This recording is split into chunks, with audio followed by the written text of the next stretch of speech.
నమస్తే. ప్రస్తుతం మనతో పాటు ప్రముఖ ఆధ్యాత్మికవేత్త, జ్యోతిష్య వాస్తు పండితులు బ్రహ్మశ్రీ డాక్టర్ గుండెపూడి శివ సుధీర్ శర్మ గారు మనతో ఉన్నారు. సో జూలై మాసంలో పరిస్థితి ఏ విధంగా ఉండబోతుందో గురుగారిని అడిగి తెలుసుకుందాం. నమస్కారం గురుగారు. శ్రీమాత్రే నమః. శ్రీ గురుభ్యో నమః. గురుగారు, జూలై మాసం, విశేషంగా ఆషాఢ మాసం, సింహరాశి వారి పరిస్థితి ఎలా ఉండబోతుంది? ఎలాంటి ఛాలెంజెస్ ఈ నెల వీళ్ళు ఫేస్ చేయబోతున్నారు? ఎలాంటి జాగ్రత్తలు తీసుకోవాలి? ముఖ్యంగా సింహరాశి వాళ్ళకి ధైర్యం ఎక్కువ నాన్న. దేనికి వెనకాడరు. ఒక 10 మంది స్నేహితులు ఒకళ్ళకి ఉంటే ఈ 10 మందిలో ఎవరైతే సింహరాశి వాళ్ళు ఉంటారో వాళ్ళు గొడవలకు ముందు అడుగేస్తారు. మాట్లాడేటువంటి తత్వం కూడా కఠినంగా ఉంటుంది, కానీ మంచి మనస్సు ఉంటుంది. స్ట్రైట్ ఫార్వర్డ్ చెప్పేస్తారు. స్ట్రైట్ ఫార్వర్డ్, ముక్కు సూటితనం అంటాను చూడండి. Open mind, filterless. ఒకటే మాట, వాళ్ళు ఏదనుకుంటున్నారో అదే మాట్లాడతారు. రెండో దాని గురించి ఎవరన్నా పక్క వాళ్ళు ఏదైనా మాట్లాడుతున్నా ఆపేద్దు సుత్తి, ఇట్లా మాట్లాడతారు. అంటే స్ట్రైట్, వాళ్ళకి కావలసిన పాయింట్ ఏదో అది మాత్రమే మాట్లాడేటువంటి ఒక స్ట్రైట్ ఫార్వర్డ్ మెంటాలిటీ. ధైర్యవంతులు, ఎలాంటి పరిస్థితులనైనా సరే ఎదుర్కొనేటువంటి ఒక గొప్ప లక్షణాలు కలిగినటువంటి వాళ్ళు సింహరాశి వాళ్ళు. ఇక జూలై మాసంలో సింహరాశి వారి ప్రభావం చూసుకుంటే వీరికి కర్కాటక రాశి వారి లాగానే వీరు కూడా అమితమైనటువంటి కష్టాలు. ముఖ్యంగా అప్పులు ఇచ్చారా వెనక్కి రావు. ఇంకా దానం చేసినట్టే అంతే. దానం అనుకుని ఇవ్వండి, మళ్ళీ రిటర్న్ ఎక్స్పెక్ట్ చేయం కాబట్టి దానం అయితే దాని గురించి నిశ్చింతగా ఉండొచ్చు. అలాంటి పరిస్థితుల్లో అయితే మాత్రమే ఎదురు వాళ్ళని నమ్మి డబ్బులు ఇవ్వండి, లేకపోతే ససేమిరా ఇవ్వవద్దు. ఇంకోటి కూడా చెప్తాను, ఎంత అవసరమైనా ఉన్న వాటితో సర్దుకోండి తప్పితే అప్పులు చేయవద్దు. ఈ సమయంలో చేసిన అప్పులు మీ భవిష్యత్తుకి తిప్పలకి దారి తీస్తాయని చెప్తాను, తిప్పలు పట్టడానికి. కాబట్టి కొంచెం ఆర్థికంగా చాలా జాగ్రత్తగా ఉండాల్సినటువంటి సమయం. అలాగే ఆరోగ్య భంగం ఈ రాశి వాళ్ళకే, వీళ్ళ పెద్దవాళ్ళ సంగతి తీసి పక్కన పెడదాం, ఈ రాశి వాళ్ళకే కొంచెం ప్రమాదకరంగా మారుతుంది. అలాగే వాహన ప్రమాదాలు సూచిస్తూ ఉన్నాయి. చాలా జాగ్రత్త. దూర ప్రయాణాలు అసలు రద్దు చేసుకోండి. వాయిదా వేయడం తీసి పక్కన పెడితే రద్దే చేసుకోండి. అసలు ఈ నెలలో అసలు వెళ్ళినా కూడా పని అవ్వదు, వీళ్ళకి అవ్వదు. పైగా వాహన ప్రమాదాలు, తద్వారా ఆరోగ్య భంగాలు, డబ్బులు ఖర్చులు, ఇట్లాంటివి ఎక్కువ జరిగేటువంటి అవకాశం ఉంది. ముఖ్యంగా ఏదైతే మోకాళ్ళ దగ్గర నుంచి కింద పాత భాగం కానీ శిరోభాగం కానీ అమితంగా దెబ్బలు తినేటువంటి అవకాశాలు ఉన్నాయి. కాబట్టి తగిన జాగ్రత్త అవసరం. దీంతో పాటుగా లోతుగా ఆలోచించకండి. దాని ద్వారా కూడా మెంటల్ డిప్రెషన్, బ్రెయిన్ స్ట్రోక్ సంబంధించినటువంటి, అంటే బ్రెయిన్కి సంబంధించినటువంటి అనారోగ్య పరిస్థితి కూడా సూచిస్తూ ఉన్నది. పదే పదే ఒక దాన్నే ఆలోచించడం, మనసులో పెట్టేసుకోవడం, నాకెందుకు జరుగుతుంది, నాకు మాత్రమే జరుగుతుంది, ఇలాంటి ఆలోచన వదిలేసేయండి. తప్పనిసరిగా రాబోయే రోజులు బాగున్నాయి. దానే చెప్పా, సింహం అంటే సింహమే, దాంట్లో అనుమానం ఏం లేదు. మీరు ఎన్ని కష్టాల్లో ఉన్నా ముందుకు లాక్కొని రాగలుగుతారు. కానీ ఇలాంటి పరిస్థితులు డిప్రెషన్కి గురి అవ్వకండి. మనమే మెంటల్గా డిప్రెషన్కి గురి అయిపోతే ఇంకా మన పనులు చేసేది ఎవరు ఉంటారు కదా. కాబట్టి ధైర్యంగా ముందుకు సాగండి. అలాగే ఉద్యోగ ప్రయత్నాలు కూడా ఫలించవు నాన్న. వాళ్ళకు కూడా ఇక రేపు పొద్దున మన ఇంటర్వ్యూ చాలా బాగా ఇచ్చి వచ్చాను రా, మనకి రేపు పొద్దున ఉద్యోగం వస్తుంది అనుకునేటువంటి పరిస్థితుల్లో కూడా నిరాశ ఎదురయ్యేటువంటి పరిస్థితులు కనపడుతున్నాయి. వ్యాపార పరిస్థితుల్లో కూడా కష్టకాలమే. వ్యాపారపరమైనటువంటి దాంట్లో కూడాను పెట్టుబడులు పెట్టి, ఇప్పుడు ఓ మాట చెప్తాను అన్న, అంటే లైక్ ఊరికే నేను ఉదాహరణ కోసం చెప్తున్నా, ఎగ్జాంపుల్ కోసం. బంగారం 1,00,000 రూపాయలు ఉంది. ఇప్పుడు 1,00,000 రూపాయలు ఉన్నాయి కదా, మనం ఇప్పుడు పెడితే రాబోయే రోజుల్లో 1,10,000 అవ్వబోతుంది. మనం ఇప్పుడు పెట్టుబడి పెట్టేస్తాం, నెక్స్ట్ మంత్కి అమ్మేసుకుంటాం, గ్యారంటీ తులానికి 10,000 రూపాయలు లాభం తీసుకుంటాం అనుకునేటువంటి పరిస్థితుల్లో 1,00,000 రూపాయలు పెట్టి కొన్నారా, అది 90,000కి దిగిపోతుంది. అది వీళ్ళ పెట్టడం వల్ల అలాంటి జరుగుతుందా, లేదంటే గ్రహస్థితి వల్ల కారణం అంటే? గ్రహస్థితి అంటే ఎగ్జాంపుల్ చెప్తున్నాను నేను. వీళ్ళు ఏదైతే కొంటారో దానికి తగ్గ ఆలోచన, ఏదైతే వీళ్ళ ఊహ ఉంటుందో ఎక్కడ రీచ్ అవ్వడం అనేది జరగదు. పైగా కాస్త నష్టం వాటిల్లేటువంటి అవకాశం ఉన్నది. కాబట్టి పెట్టుబడులు ఎక్కడా పెట్టవద్దు, ఎవరిని నమ్మవద్దు. ముఖ్యంగా దీంట్లో సన్నగా వెడల్పు ముఖంతో, అంటే కాస్త వెడల్పుగా ఉంటుంది ముఖం, సన్నగా ఉంటారు, పొడవుగా ఉంటారు, కలర్ తక్కువగా ఉంటారు, సామనసాయి రంగులో ఉంటారు. ఇట్లాంటి వ్యక్తులు చాలా ప్రమాదకారిగా మారబోతున్నారు వీళ్ళకి. తద్వారా అనవసరమైనటువంటి గొడవలు, మాట పట్టింపులు, ఆడవాళ్ళ వల్ల మగవాళ్ళకి, మగవాళ్ళ వల్ల ఆడవాళ్ళకు కూడా ఎక్కువగా గొడవలు జరగటం, అది ఇంటి దాకా రావటం, ఇంట్లో ఉన్నటువంటి సంసార వాతావరణం కూడా సుఖవంతంగా ఉండేటువంటిది కూడా పాడైపోవటం, తద్వారా పరువు నష్టం వాటిల్లటం, ఇట్లాంటివన్నీ కూడా ఎక్కువ జరిగేటువంటి అవకాశాలు ఉన్నాయి. కాబట్టి తగిన జాగ్రత్తలు చాలా ఎక్కువ అవసరం. అలా అని చెప్పి వేరే మెయింటైన్ చేయమని కాదు, అలాంటివి అసలు వదిలిపెట్టేసుకోండి. హాయిగా ఇంట్లో భార్య ఉంది కాబట్టి ప్రశాంతంగా ఇంట్లో ఉండండి. అంతేగాని వేరే రకమైనటువంటి అంటే అక్రమ సంబంధాలు అంటారు చూడండి, ఇట్లాంటి వాటివి మాత్రం ఇల్లీగల్ కాంటాక్ట్స్ ఏవైతే ఉంటాయో అవి మాత్రం పొరపాటును కూడా అసలు మెయింటైన్ చేయకండి, వదిలేసేయండి దయచేసి. మీ మంచి కోసమే చెప్తున్నాను. తద్వారా ఎక్కువగా నష్టపోయేది కూడా మీరే అవుతున్నారు. డబ్బులు నష్టపోతారు, పరువు నష్టపోతారు. అనవసరంగా బ్లాక్ మెయిలింగ్, పోలీస్ స్టేషన్లు, కోర్టులు, ఇట్లాంటి వ్యవహారాలు, చివరికి సెటిల్మెంట్ దాకా వెళ్ళేటువంటి పరిస్థితులు కూడా కనపడుతున్నాయి. కాబట్టి తగిన జాగ్రత్తలు అవసరం. అలాగే విద్యార్థులు కూడా చాలా కష్టపడాల్సినటువంటి పరిస్థితి. ఎంతో కష్టపడితే కానీ వీళ్ళు అనుకున్న స్థాయి తీసి పక్కన పెడితే పర్లేదురా పాస్ అయ్యాం అనుకునేటువంటి పరిస్థితి.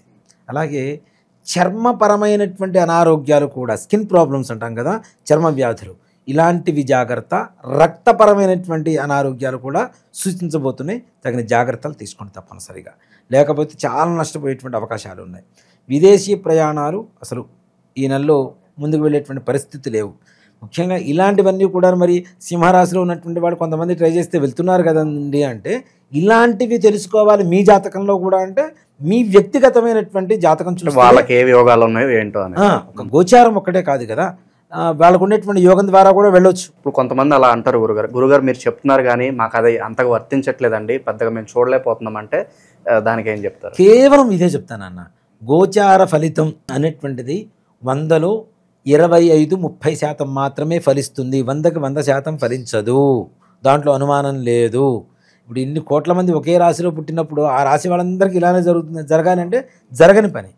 ఎప్పుడైతే మన పర్సనల్గా మన వ్యక్తిగతమైనటువంటి జాతకం చూపించుకుంటామో దాంట్లో తెలుస్తుంది అసలు ఈ యోగం ఉందా లేదా.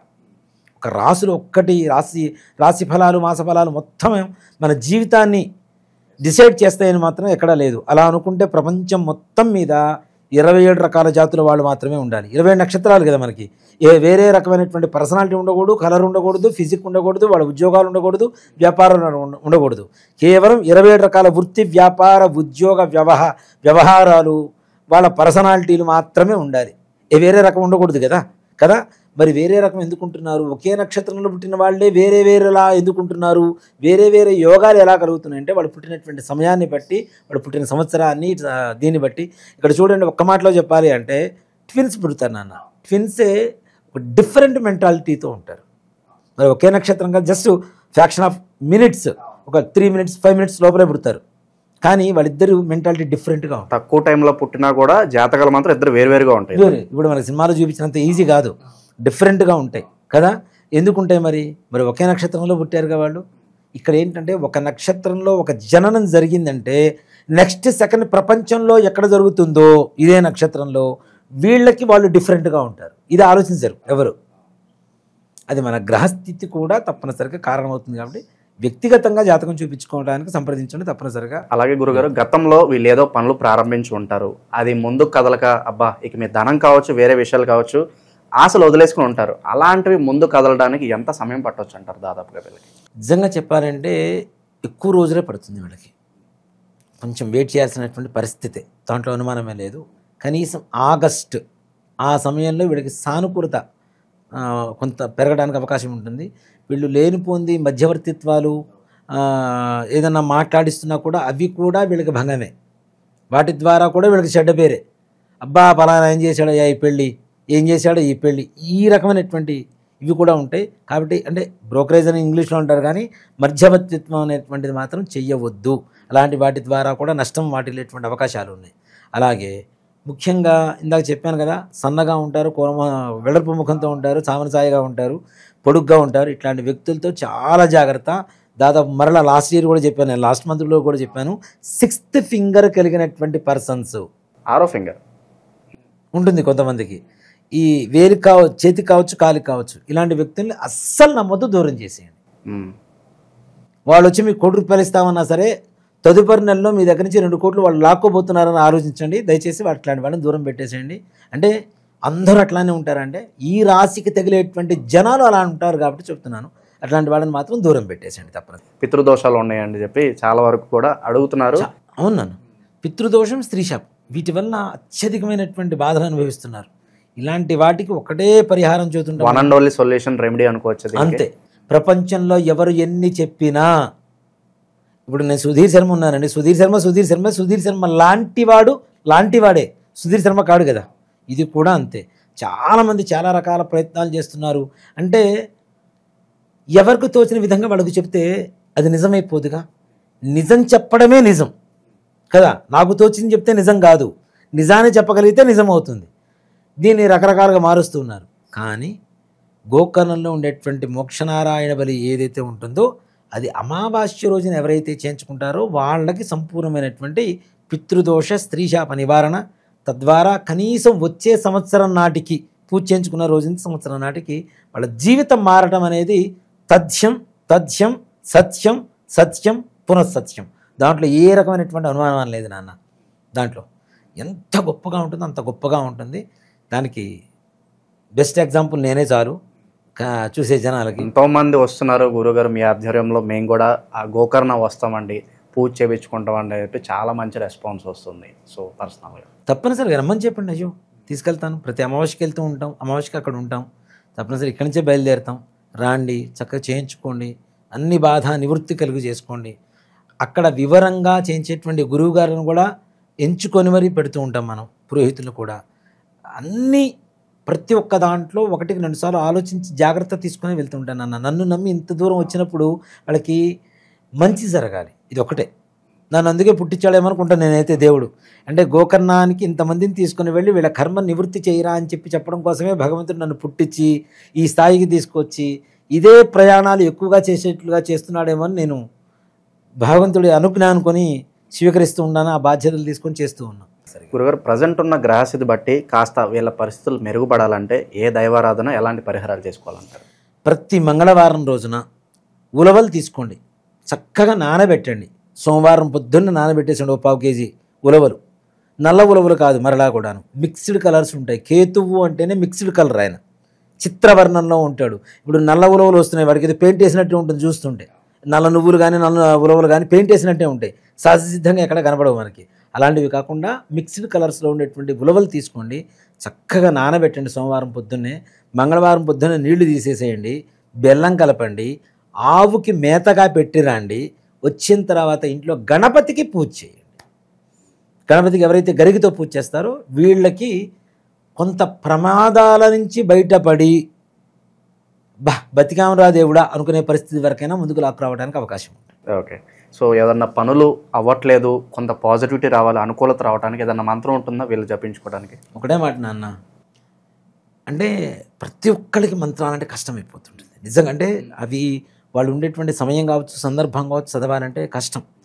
ఇప్పుడు నవగ్రహాలలో కేతుగ్రహ శ్లోకం ఉంటుంది, అది చదువుకుంటూ ఓం గం గణపతయే నమః ఈ నామాన్ని రోజుకు 21 సార్లు చదువుకుని ఇంట్లోంచి బయలుదేరండి, తొందరగా పనులు అవుతాయి.